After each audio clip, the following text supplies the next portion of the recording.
Hello, this is Miss Hessie with Perfect Start Learning, and this is your 1-minute book review.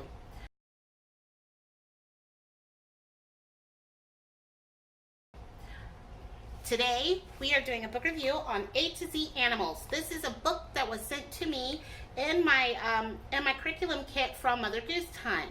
In this book, we get to go through all the letters of the alphabet and learn important facts about them.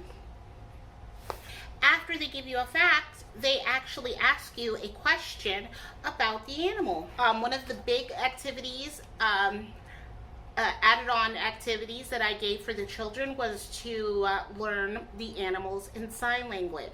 Show me alligator.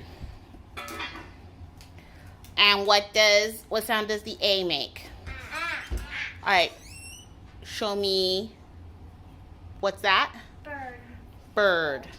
Very good. And what does the bird start with? B. And show me B?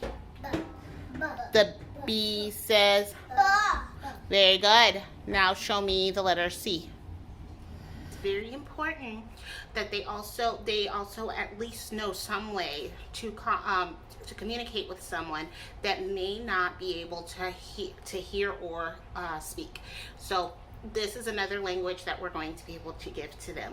I hope you enjoyed today's book review on A to Z Animals from Mother Goose Time. I look forward to seeing you. Please click like, subscribe, and share, and live long and keep teaching.